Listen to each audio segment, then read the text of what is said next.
Hello and welcome to Under Another Name. We are live and we join you just after news has broken of another revelation in the Partygate scandal that's been embroiling the Prime Minister as this image emerged of the Prime Minister. He claims it's not a party. Let's just take a nice close look at what's going on there. We've got the Prime Minister. There are 4 bottles of wine at the table. Seems to be a packet of biscuits there as well as what looks like a mostly empty bottle of liquor on the table. So that's what was going on. So this is the party. It's one of 2 parties actually on the same day, on the 13th of November. And the Prime Minister has been asked about this. He was asked about it by Catherine West in the House of Commons. The Prime Minister tell the House whether there was a party in Downing Street on the 13th of November? Prime Minister. Mr. Speaker, no, but I'm sure that whatever happened, the guidance was followed and the rules were followed at all times. Okay, I don't think Joe was expecting to be on the camera there. No. So that was the that's what happened. What do we make of these latest revelations, Joe? Right. Well, thanks for having me on, James. James is seizing his role as host tonight, so I'm very honoured to be on the show as a guest.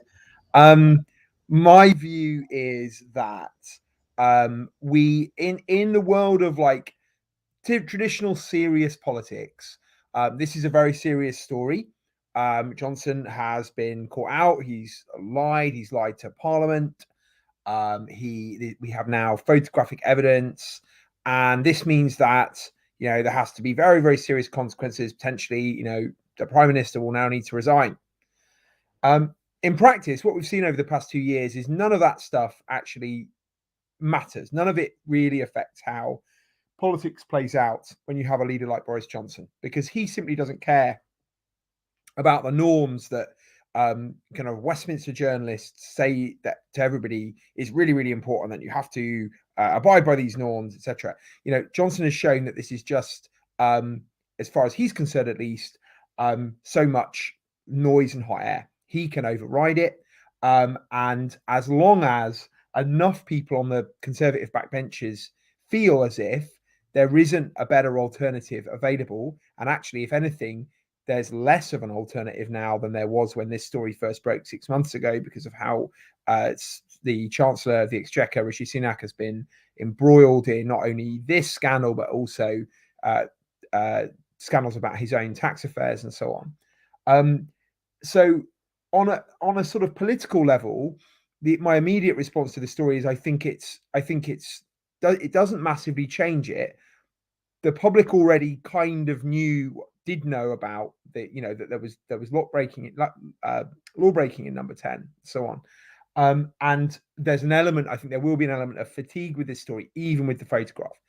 That being said, the thing that changes this story and makes it real is that it comes alongside this now much more serious and intensifying, very real cost of living crisis. This is a story that is not sort of part of like the sort of things that Westminster pundits get excited about. This is a real story about the problems that millions and millions of people are going to have around the country, making ends meet over the next 6 months, and so far at least the total lack of action from the government to address any of that. And I think it's that issue that kind of could the coverage of the Partygate story could kind of add credence to this sense of this is a group of people who are completely detached from ordinary people's lives. So I think for that reason, it does have a potency and a danger to the Prime Minister. Do I think he'll resign at the moment? No, I don't. But I think there is a real sense of like a government that is just kind of blundering from crisis to crisis at the moment, and doesn't really seem to have a plan of how to break out of that. I mean, I don't think he'll resign, right? I No. mean, if he goes, he's going to be removed from office. And I think it bears saying, or it bears repeating, that removing a prime minister from office almost never happens. It's incredibly rare. So the last time it happened was when Margaret Thatcher was removed from office in 1990. There are some similarities between those periods, some sort of analogies, if you were. I think both prime ministers had been seen, although Thatcher was in power for much longer, had been seen to be prime ministers that were very much in touch with the electorate, and both of them, Thatcher over the poll tax, for example. I think Johnson increasingly over the cost of living crisis and his failure to do anything about it, but also about a sort of general perception that's developing about him that he's a liar, and that the rules simply, or there's a perception that he feels that the rules simply don't apply to him. So I think that's where the analogy is. The disanalogy really is that, in the case of Thatcher, there was a much broader discontent with her leadership. There were viable replacements within the party, not necessarily all that popular, but she'd been in office for much longer, and she'd taken on a dictatorial sort of style of governing, where people within the cabinet, people like Geoffrey Howe, who resigned, big hitters like that, felt that they weren't being listened to anymore. And I would say in the case of Thatcher, it was the cabinet that brought her down. She essentially undermined two big hitters, Nigel Lawson, the Chancellor of the Exchequer, and Geoffrey Howe, and they lost it with her, and the party followed, really. But even then, in the first round of this is getting a little bit nerdy now, but in the first round of the leadership election, she actually won a majority. She just didn't win enough.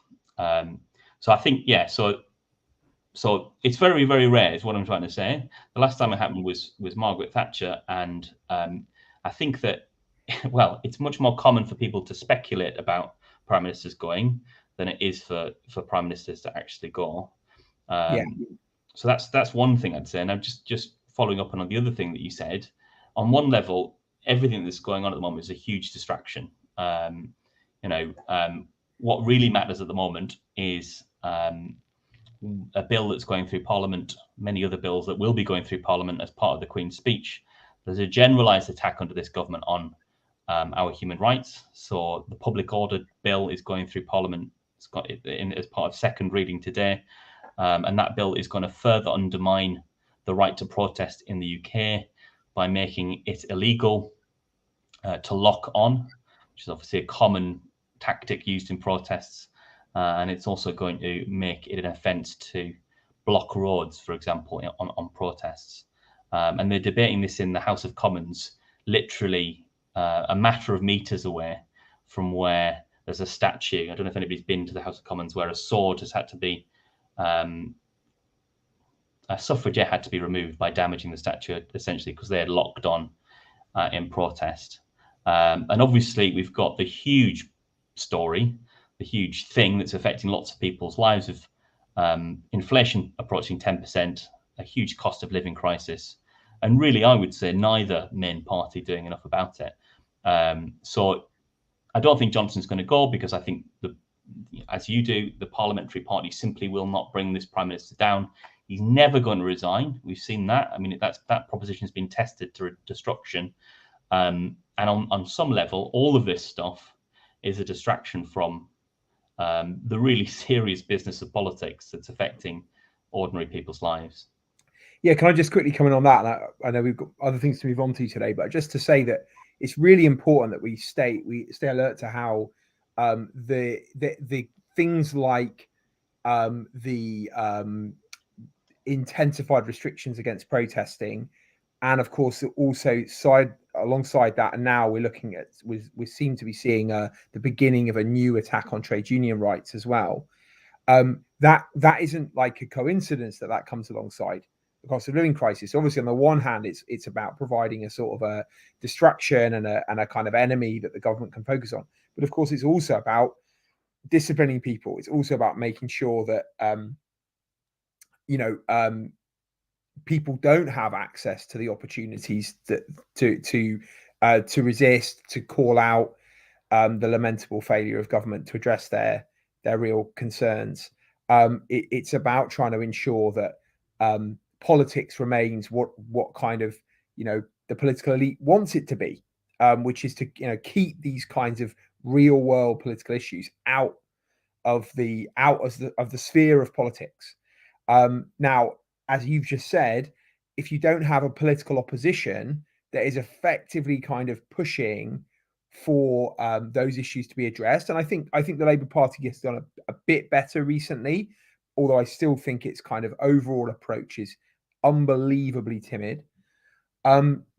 If you don't have a voice within Parliament and you're seeing that voice being stifled outside of Parliament, well, there are two ways that can go. One is you can see something really quite explosive, but the other possibility, of course, is the government does successfully contain the challenge, or at least in the short term. And that's all Johnson is interested in doing. He's just interested in buying time.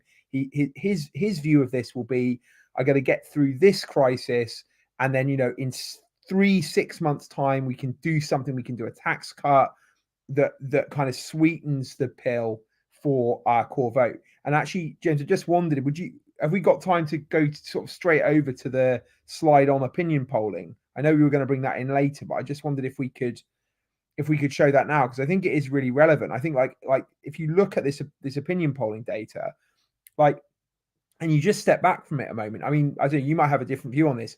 I just think it's absolutely extraordinary. I mean, you look at Johnson has just had an absolute battering, right? Partygate scandal begins at the end of December. It's now May. So the scandal's been going on for 6 months.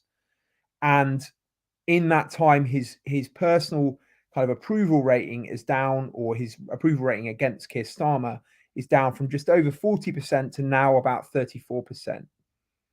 That's not a kind of hemorrhaging of political capital. It's bad. Johnson has completely, he's only himself to blame for the kind of slump that he's endured, and it may well get worse. But at this present time, I think kind of Tory strategists and backbench MPs will be looking at this and saying, well, this isn't that bad. Starmer isn't miles ahead here. He's a couple of points ahead. He's within the margin of error. There's plenty of time to recoup these losses. So now, my view is that the cost of living crisis is going to make that very difficult. But I don't rule it out that Johnson can kind of firm up an electoral coalition in Middle England around kind of a combination of tax cuts and punitive attacks on marginalized people. I absolutely don't rule that possibility out. And let's just remember, all the kind of wailing and gnashing of teeth from the pundit classes over this hand wringing and clutching at pearls, to use an appropriate expression. These people knew exactly who they were getting in 2019. And if they wanted to kind of make it clear what the stakes were, then that was the time to do it. And what they chose to do instead was to do this kind of, well, both sides are really bad, and who can possibly say who it's right to support, and to sort of just launder, absolute nonsense coming out of the Conservative Party in terms of its manifesto and so on. So I'm going to be quite kind of clear about that. Absolutely everybody knew the character of the man who was being elected Prime Minister in 2019, and not only his individual character, but the threat that he posed to institutions, to democratic norms, simply because he doesn't care. His only priority is his own short-term interest. Yeah, and I know we've said this a million times, but the reason why Boris Johnson was treated in that way by the press was because the last thing that the press want is a candidate for Prime Minister becoming Prime Minister in the person of Jeremy Corbyn, who's actually going to threaten the interests that the Conservative press exists to represent. So they threw everything at it. I think you said most of what I wanted to say, to be honest there, Joe. I mean, essentially, we agree here that the question for Tory MPs is fundamentally a political question. So, in a sense, it doesn't matter. On some level, it doesn't matter how bad this gets in the eyes of people like you or I. The real question, or indeed to some extent the public, actually, as long as Tory MPs calculate that there's a sort of way back for the Prime Minister, what matters is Tory MPs sitting on the back benches and thinking about their seats for the next general election. And the biggest asset, in my view, and people will disagree with me about this, but if I was a Tory MP and I was looking across at the opposition benches and thinking, how scared am I that at the next election, this man Boris Johnson is going to lose? Boris Johnson, who in my mind, not just in my mind, but in reality, is a proven election winner. He became mayor of London in a London-dominated city, won a general election with a majority of 80. How scared am I of Keir Starmer, really? So I think on a purely political level, Tory MPs will stick with the guy they know. And as you say, we'll see a doubling down. I don't have much to add to that, to be honest. Yeah, completely. Let's see how it plays out. But it's also just worth pausing. I mean, I don't like doing too much kind of political nostalgia or whatever, and I think that can often be misguided. But just in terms of like political talent, like my goodness, both sides of the House of Commons, it's just a desert. And you see these people getting talked up. Rishi Sunak, what a prime example. This guy was talked up as some kind of like political genius. He's basically just a kind of middle class identikit, not even middle class. What am I even talking about? Upper class scion of the upper class in a suit. I'm just showing you the polling data here on Rishi Sunak. Quickly he falls. Just where we were with this guy. He was soaring in the polls, and it should have been really obvious just looking at the guy and his background that there was going to be an obvious attack line when somebody becomes so rich alongside their partner that they enter the Sunday Times rich list, and you're putting them forward as a candidate to be Prime Minister. Do you see? I mean, did these people seriously not think that would be a problem? But it's not only that, is it? He's also a really, really wooden media performer with no original political ideas. Yeah, I mean, and the other thing to note is just whilst we've got this image on the screen, it's just a general trend for politicians, right? What do you notice? As politicians remain in their jobs for longer, they become less popular. And that is a real problem. I've said this a million times on this podcast. It's a real problem for a leader of the opposition. The longer you do the job, the less likely you are to win people's admiration or satisfaction. Blair is a classic example. I know we're going to go on to talk about this, but Blair inherited the leadership of the Labour Party when, unfortunately, John Smith died in 1994, and therefore he only did the job for 3 years. So he didn't have long enough as leader of the opposition for people to become alienated with him. Ed Miliband did the job for 5 years, which is the same kind of proposition we've got with Keir Starmer. And there were points in Ed Miliband's leadership where he was relatively popular, actually. People sort of misremember this. He became less popular over time. And, after 5 years, really all of the negatives had stuck. And so there's a sort of general lesson here. If you want to be Prime Minister, you shouldn't be in the job for too long.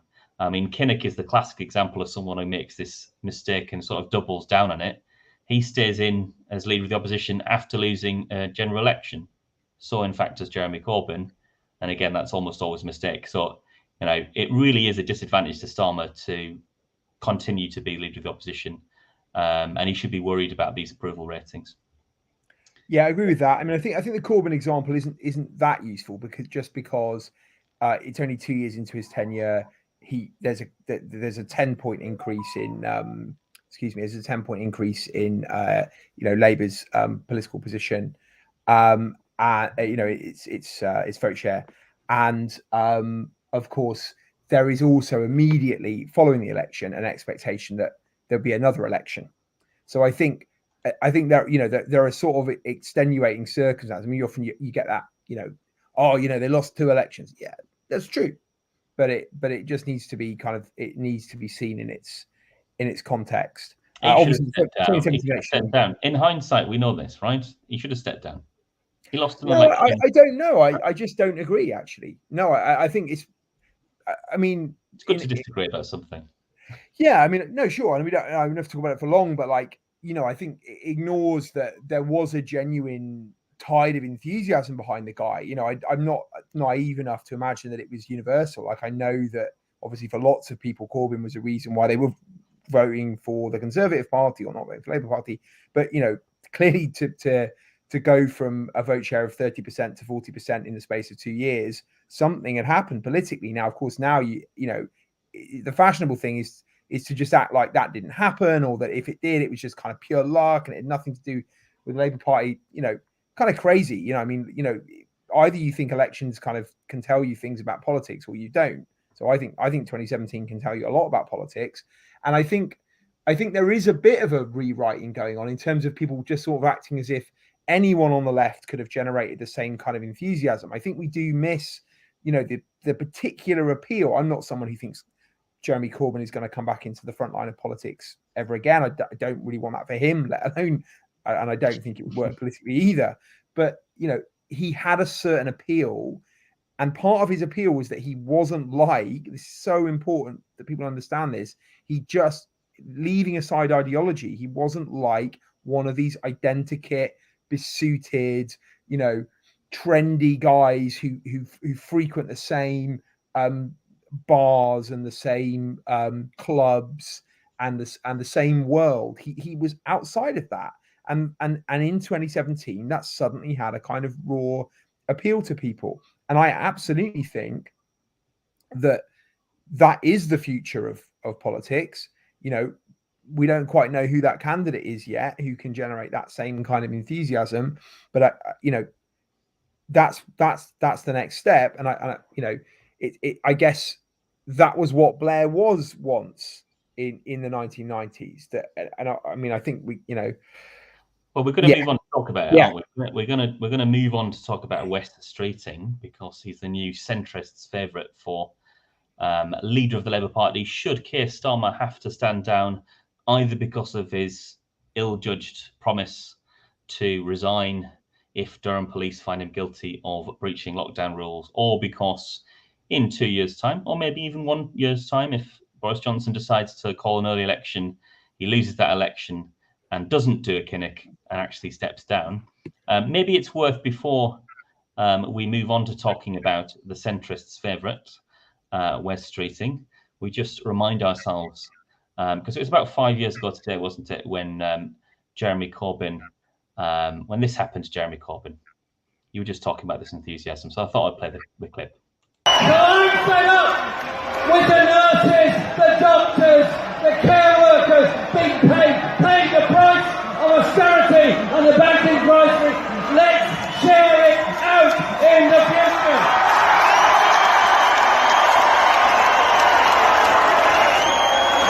And so, over the next 2 weeks, talk to everybody. Don't worry too much about what the mainstream media are telling you. Think up here. Do you want health? Do you want housing? Do you want care? Do you want a society coming together?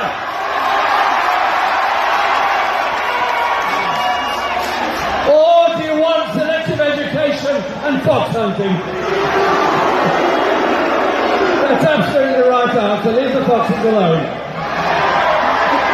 And so, this is the 51st event I've done in this election campaign, and every crowd is bigger than the one before.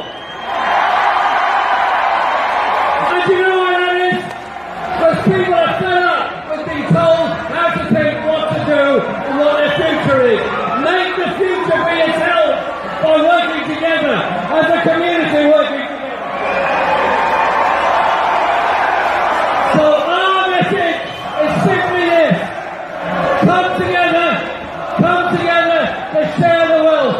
Come together to build the houses. Come together to save the hospitals.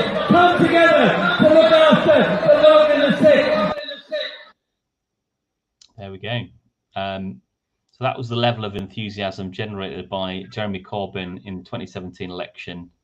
You can hear the crowd chanting, "Oh, Jeremy Corbyn," which became a kind of catchphrase for that election. That was the first time, right?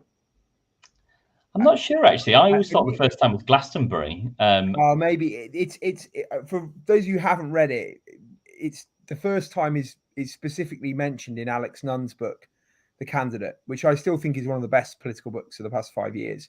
Describes those first 2 years of Corbyn's leadership, and it's extraordinary watching that back again. And I think the most extraordinary thing about it is the idea that the wise, mainstream, sensible political opinion is that kind of interaction with the public is a really bad idea, and it's almost kind of embarrassing. It's really stupid. You definitely don't want to be kind of generating that kind of enthusiasm from an audience. And of course there's a real irony to it, and I think that's a good bridge to talk about Blairism, because of course the really silly thing about all this is that of course Tony Blair, the candidate in 94 to 97, could generate that kind of enthusiasm. He had a kind of, some ways, a different political a set of political propositions. I'm pulling a face at you, Joe, a little bit there. Do you really believe that? Yeah.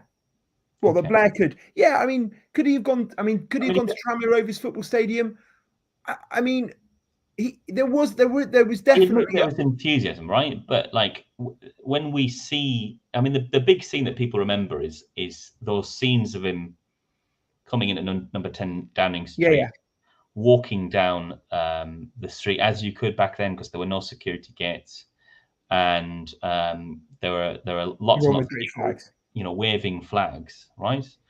Who do you think those people were? Do you think those people were spontaneous sort of members of the public who just happened to be there, or were they all, councillors, members of staff of the Labour Party, supporters?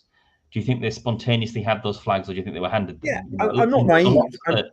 The big disanalogy here between what you saw with Corbyn and what you saw with Blair was that Blair's optics were obsessively stage managed, right? So even those scenes that we see on our television screens as he's winning the election, there's a certain extent to which they're not real.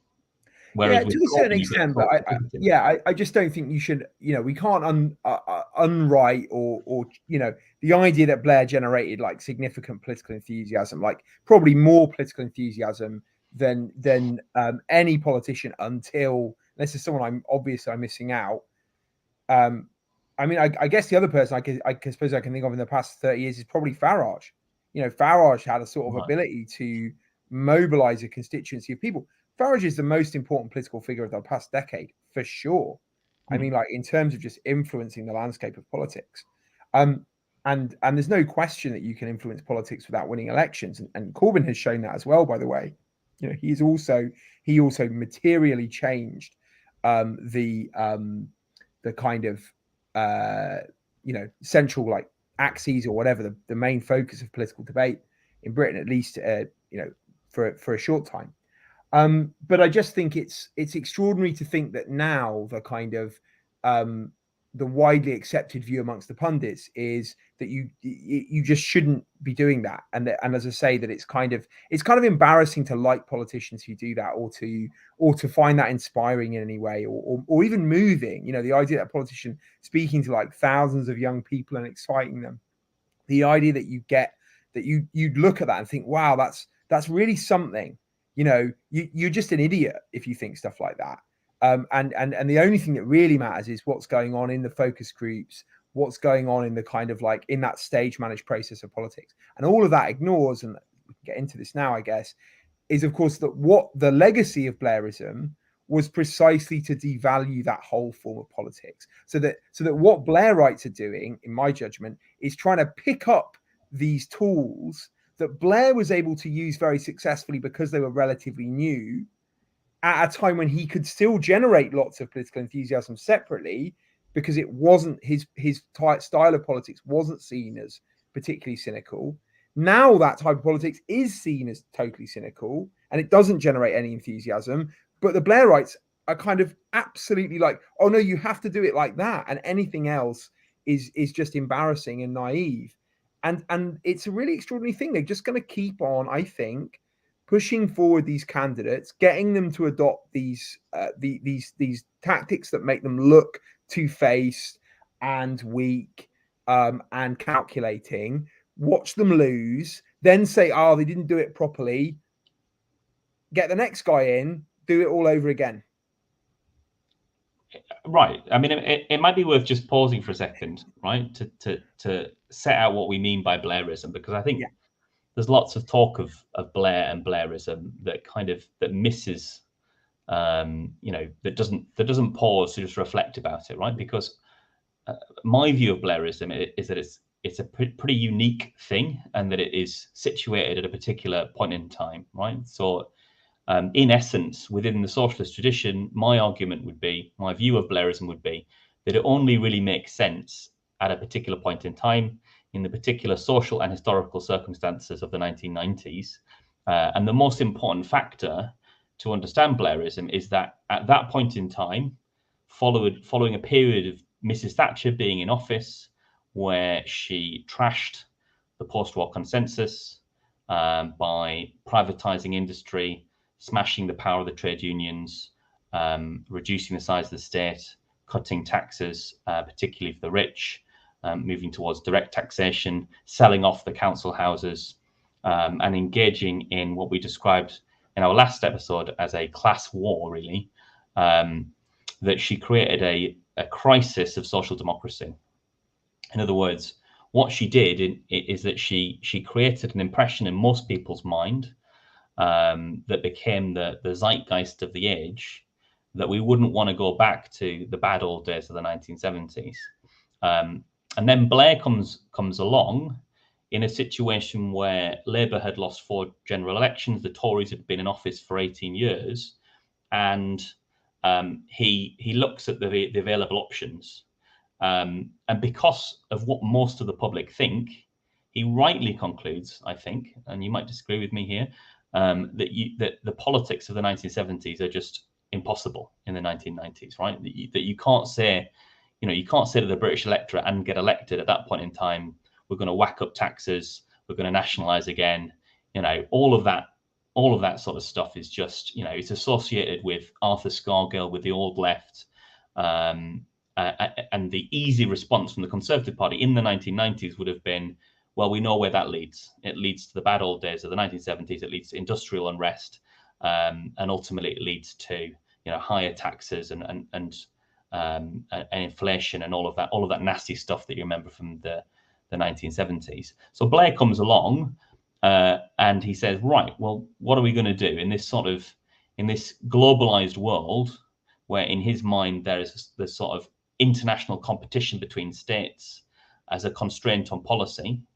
So in other words, right at the center of what Blair believes is that in a globalized world, if you do all of this stuff that the old left want to do, if you put taxes up, for example, the rich will leave, investment won't come into the UK, and the state will suffer, the economy will suffer, and therefore you've got less money to redistribute to public services. So Blair thinks that globalization is constrained, and therefore the form of politics he puts forward is, basically fundamentally accepting that you can't reverse Thatcherism, that Thatcher had created a new consensus in politics, but trying to find a way of marrying Thatcherism with some kind of progressivism, right? And it's very weak gruel. Essentially, the Blairite vision is grow the economy and invest it in public services, and do a lot of stuff that looks quite radical elsewhere, right? So devolution, Human Rights Act, all of that sort of stuff, and a little bit of stuff to keep the unions on side, like the minimum wage. Now, that for me is Blairism. And it only makes sense, all of that stuff only makes sense at that particular point in time. If you try and transplant that ideology into the situation that we have now, it just doesn't work. It just doesn't work because it doesn't address The thing about Blairism is it addressed the zeitgeist of the age. Blair was able to project himself as a sort of modern political leader who was going to make some genuinely, at the time, radical changes. I don't see how you pick that up and transplant it into somebody like West Streeting. Well, yeah. And let's hold back on. It makes sense. No, I agree with that. I agree with kind of most of what you said. I mean, I definitely think there's an argument that says that the extent to which Blair conceded to the forces of capital was sort of excessive, and that there's definitely a case for saying he could have been a bit bold or whatever. But I think the overall point you make, which is that in the context, Thatcher had run a very successful hegemonic political project, which we discussed last week, which had won, and that if your focus was winning elections, then it made sense in the 1990s to to collude in some way with that, or to accept a compromise with that agenda, and to try and kind of carve out some space for progressive politics. Now, where I think this becomes like almost psychological, and sort of in order to try and explain like why are people still talking about this as a project now in a way that would be ridiculous for other leaders. So like everybody knows that Margaret Thatcher won 3 elections, but people don't say like, well, obviously the Tories should just do Thatcherism again. That'll clearly work. Like no one thinks that. Well, quite the opposite, right? No, quite. This is important, right? That the Tory party's out of office moved away from Thatcherism, and for really obvious reasons. Thatcherism was a doomed political project, in the same way as the New Labour project ended up. In the same that Blairism is doomed. So it's worth spelling out to people, why is Blairism doomed, right? So it's really clear actually in the way you've just laid it out. Blairism taps into a zeitgeist. Now the kind of, I guess this is, Thatcherism did the same thing, I guess, in the 80s. That zeitgeist is also expressed through the kind of trendy figures of the 90s who are associated with the New Labour project. There's a great piece in The Guardian on the day he's elected, which talks about how instead of the kind of private members clubs in parts of central London being up in arms like the Savoy and so on, actually the people in the Savoy are probably all New Labour voters. That the kind of the swanky kind of up and coming generation, whatever, the sort of Generation X and the yuppies, that's what they were called. The yuppies, that's what I'm looking for. These people were all very much kind of converted to New Labour, and kind of there was a strong sense that New Labour was cool. It expressed a certain feeling of the late 90s, whereas Toryism was associated with this kind of really naff, old-fashioned, backward-looking, myopic Englishness. Blairism was cool Britannia, right? And that was really powerful. But what I think we need to understand is that for the people who experienced that was also very sort of like defining for them to be attached to this incredibly cool political project, and the sense of like politics becoming depoliticized in the 90s, so that you could be kind of like into like Tony Blair, into seeing the Labour Party defeat the Tories, and not really be too worried about like kind of quite uncool stuff like benefits or tax rises or whatever. Like all that stuff's just boring, but you're into the sort of brand of New Labour or whatever. And I think that kind of defines the politics of that era. And so that for the people who are of that generation, for them, they can't accept that this project that defined their political education in the 90s and on which they were so clearly on the right side, that they were against those stuffy old Tories. As far as they were concerned, that was the height of political radicalism. And the idea that a new generation come along and say, "Oh, look, I'm afraid, guys, that was nowhere near enough. Like what you actually did when in office, at least, was to introduce a minimum wage. Definitely to increase public spending on the NHS and schools and so on, but also to allow kind of continuing soaring house price inflation to the point where no one can now, or young people nowadays can't afford a house, to continue the kind of gutting of the power of trade unions, to continue attacks on benefit claimants, on migrants, and there's a younger generation who say, nah, sorry, you're not that cool, actually. You know, we're really looking for something completely different. And there's a real, I just find there's a sort of kind of narcissistic rage of an older generation who just can't accept that their political moment is no longer applicable. And just one last thing is to say that Blair was pivoting off Thatcher. So Blair could hold together Labour's old electoral coalition, the kind of core Labour vote that had stuck with him in the 80s, and then add this new, particularly southern middle class voting base as well. So to build this new big Labour coalition. Now, of course, though the interests of that coalition were not aligned, and so of course over time, you know, Blairism just had to. Well, New Labour became increasingly kind of contentless, and you see therefore, you know, actually attrition in both sections of that coalition, and obviously then declining to the point of 28-29% vote share in 2010. Yeah, and just to sort of build on that, the class de-alignment that we generally see, the breakdown of the relationship between class and voting behaviour. If you go back to the 1970s, it's really clear: working class people vote Labour, middle class and upper class people vote Tory. That had begun, but it was nowhere near, essentially, if you were going to predict voting behaviour in 1997, it was still the case that you would have looked at three things really: geography, partisan attachment, so how did you vote at the last election, because people tended to vote habitually, and class. And as you say, what Blair managed to do was to galvanise and increase support amongst working class whilst reaching out to the kind of voters who had moved to Thatcher in the 1980s. The other point that you were making about political generations, I think it's just worth thinking about that a little bit more. So essentially, when you think about that older generation, you've got to sort of think, what is it that how was their politics defined? What is it that they remember that our generation and anybody older than us doesn't remember, right? And that's why I think the crisis of social democracy matters, right? Because the crisis of social democracy is situated in an historical memory of the 1970s that we don't have. Like, I don't remember the 1970s.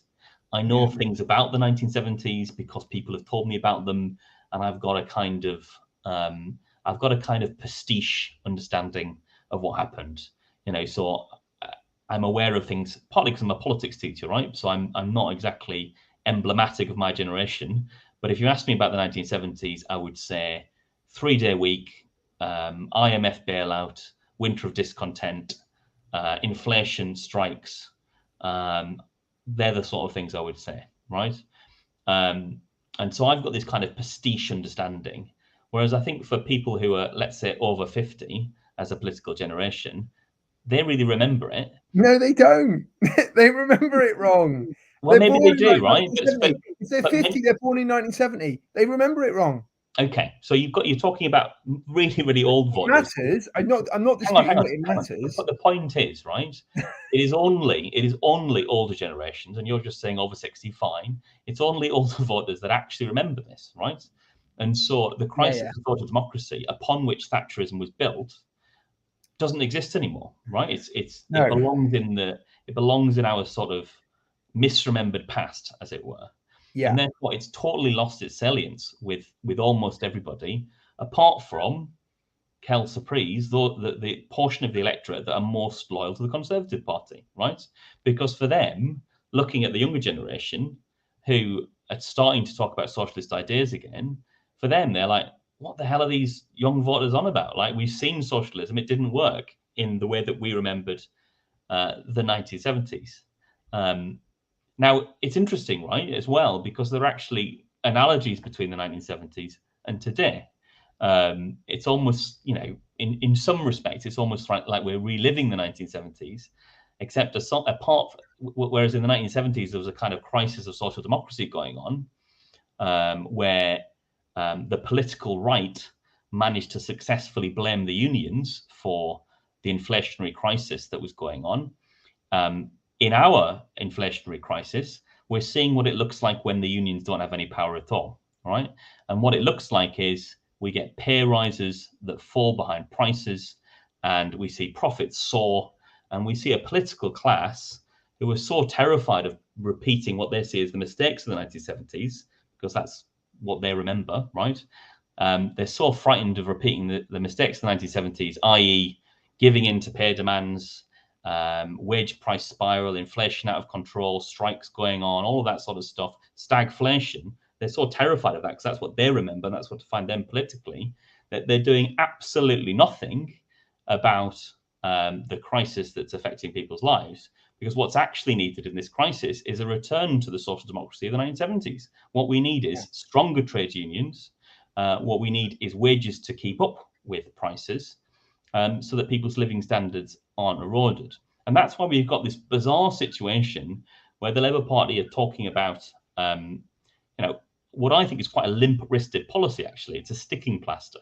The Labour Party's solution is to say, all right, there's a cost of living crisis. Let's impose a windfall tax on the big energy companies. Now, to some extent, it's the gesturing in the right direction, right? Because what they're implicitly recognizing is that there's a trade-off in a situation like this between profit and wages, right? And the fundamental problem is that we've got wage restraint going on, and therefore profits are soaring, and people who own shares are reaping in the dividends, right?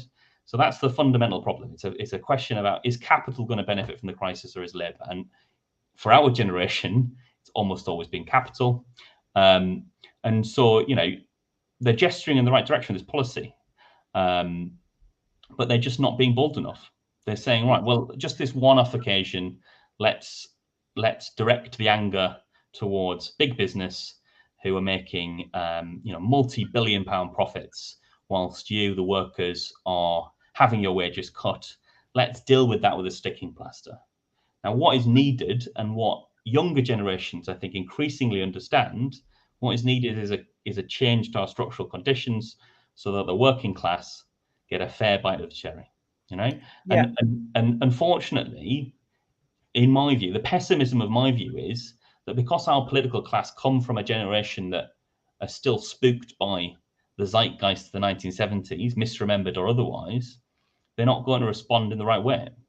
The only thing I would challenge about your analysis is the idea that it's genuinely motivated by some kind of real memory of the 1970s. Like, I'm literally saying that even the people who lived through the 1970s, their kind of take on it is actually conditioned by the way the 1970s is remembered in the 1980s and the 1990s. So, in other words, it's the success of Thatcherism as a hegemonic project, that drives it. And the reason that's kind of important is because it's important that we get to grips with the idea that we're not dealing with like a rational kind of thoughtful critique of a set of policies. What we're dealing with is something that's much more like deeply psychologically rooted. And so the reason why we really need to get this right, like the reason why kind of the opinion formers in the Labour Party don't want to risk kind of supporting more protection for trade unions, for example, is not because they actually worry about a return to the economic conditions of the 1970s. It's because they think the pundits will tell them how silly they are, and it's the worst thing that they can imagine. They're the worst thing that a shiny suited South Side advisor can conceive of is that somebody says that he's got a bit, or she has got a bit naive and overexcited, and they're just obsessed with it, and that's because of the kind of the legacy of that ruthless kind of 24/7 news management of the Blair era as the defining kind of like, this is how you do politics, and they're desperate to kind of emulate that, and that's their kind of central political focus.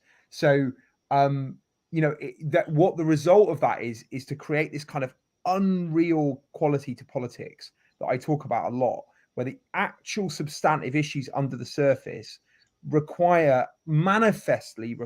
obviously require solutions that are way beyond the capacity of either party to argue for, not because actually those policies are unpopular, but because there's this kind of, this is why I think zombieism is not an unfair, to call it zombie Blairism is the right language, because it's the idea that these ideas have been killed off, really, they've been defeated, but they live on in the minds of people for whom they form the central kind of component of their political education.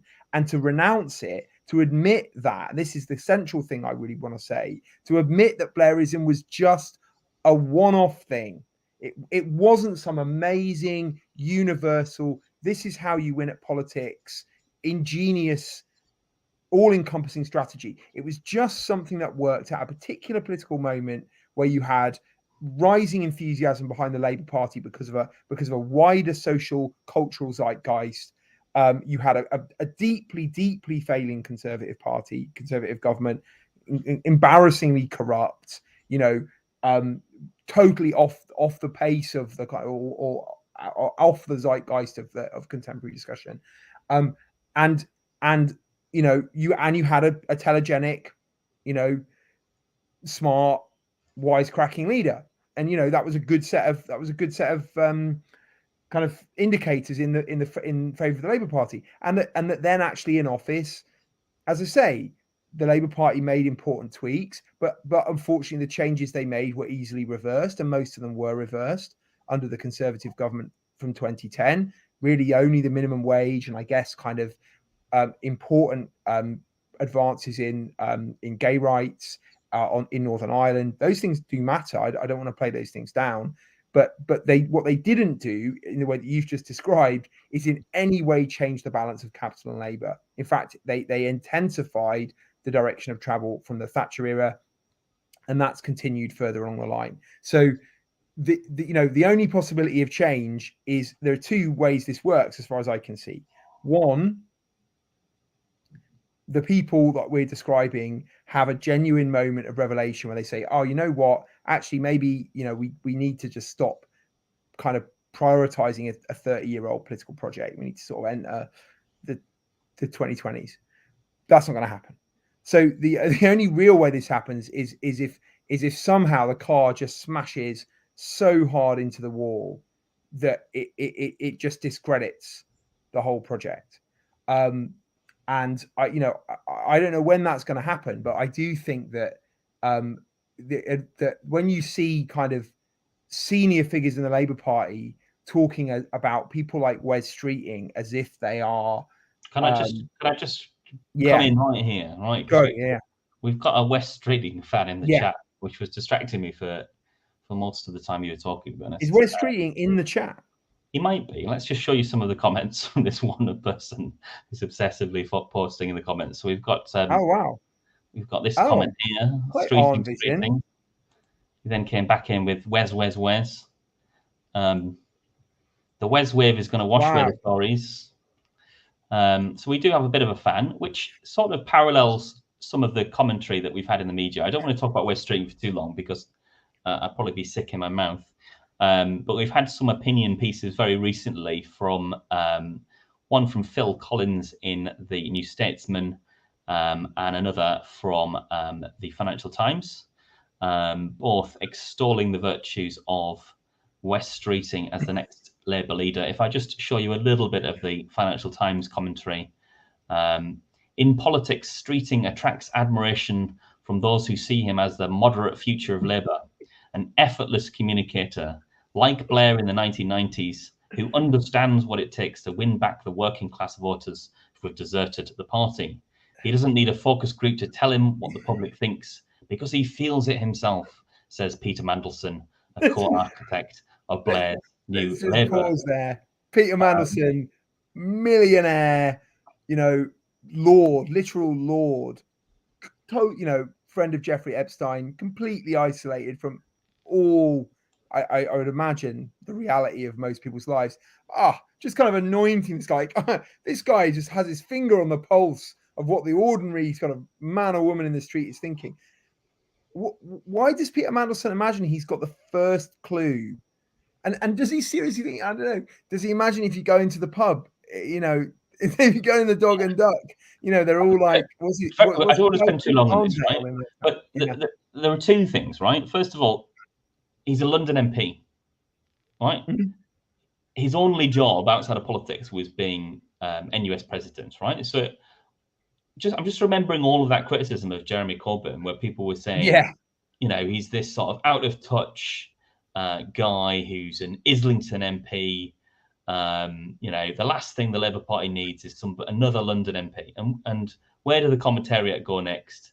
They go to another London MP who's a career politician and whose only job outside of being an MP in the Labour Party is that he was NUS president for a little while, right? So there's one thing. I knew as soon as I started a list, I'd forget the second thing, though.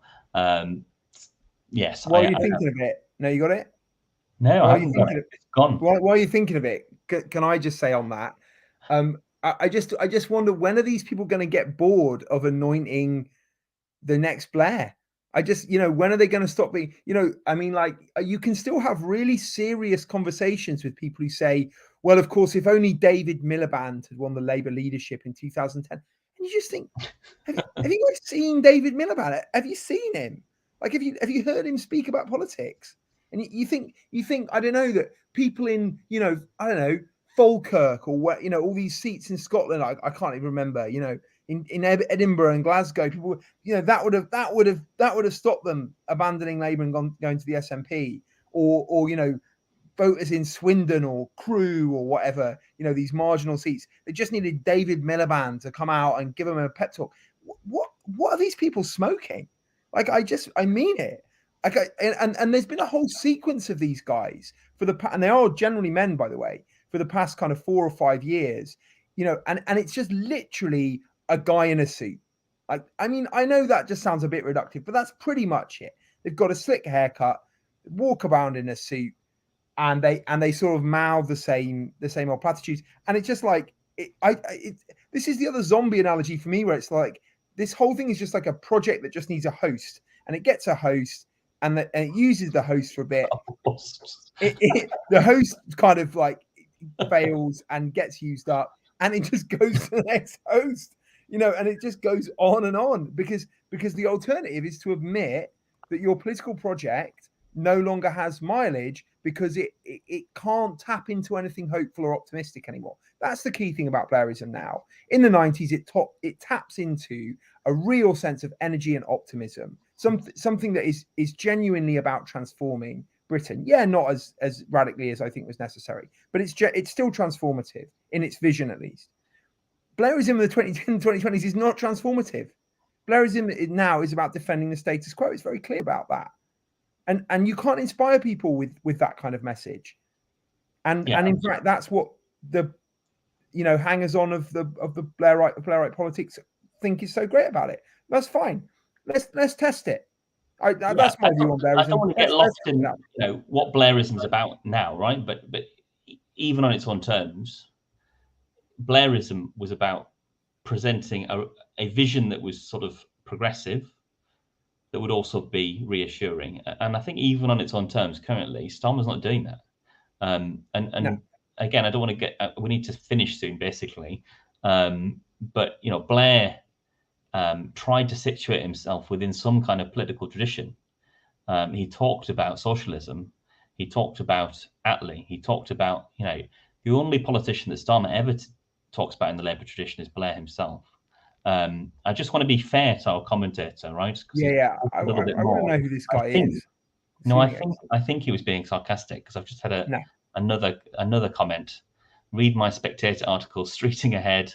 Wes is the only answer for every question. It might be he's a Spectator columnist. Which must be a made-up article, surely. If that's a real article, then I will read it and laugh. The only reason I don't believe it is because that article wouldn't be in the Spectator. It would probably be in the New Statesman. It'd probably be in the Guardian. These supposed, like, these anointed kind of Labour left-leaning papers that are just just regurgitate the same old cliches. So yeah, I'm in a Right, particularly kind of let's cynical leave mood. it there. And I said last time I wanted to start a tradition, which I should have warned you about in advance, which is trying to, well, because our podcasts tend to be doom laden. I think it's good if they're an hour. Yeah. No. I didn't. Oh, you're not even listening to me. I didn't I hear what you said said. I wanted to start a tradition at the end of our podcast of saying something positive Oh yeah. about politics at the Yeah. end. Oh yeah. So have you got something positive to say? Oh, you're No. coming to me first. Oh, sorry, I didn't have anything either. Oh right. Shit. Yeah. No, I can think of something positive. I think, you know, I'm in danger of just saying the same thing I said last week. I need to be careful of that. I think for me, the really positive trend of recent times, and I'm careful saying this because obviously the backdrop of it is bad. It's people's lives kind of being turned upside down by poverty and all the hardship that comes with that. But the thing that I feel I'm not optimistic about, but like where I see a way through is the idea that it's no longer possible, that kind of the depoliticized, empty signaling and sort of like, the politicians talking to the press, talking to the politicians, this absolutely bland feedback loop which shuts people out of politics. I think that no longer works in the way that it worked in the 90s and the early 2000s, and I think that's great. And more power to the trade union activists and the all the kind of radical political forces that are changing that, because I don't think we're going back. I don't think we're going back to that era of politics. And for all those out there who are kind of melty, let's go back to 2012. No, that's a good thing. It's a good thing that we're moving into an era where politics is about real things, not about signals. Yeah, and on that note, my positive thing, which I didn't have in my head before you started talking, would be if you are watching this and you're on the left, and it's almost certain that you are, although apparently some of my politics students have found our feed, so it might be one of my politics students. So if you're not on the left, this message equally applies to you, I suppose. What you can do, if you're concerned about the extent to which what you might call mainstream politics is responding to ordinary people's concerns, is be part of the change that you want to see. So one suggestion amongst many would be join your trade union, become a trade union rep, try and get your workplace representation, and build the kind of movements that we're going to need in our politics in the next few years, next few decades, frankly. Be part of that change, because every small incremental step towards worker representation and worker power does matter. So if you want to feel like you're doing something, just a small suggestion, maybe do that. And we will see you next time. Don't forget to like and subscribe to our wonderful show. Thanks for watching. Bye.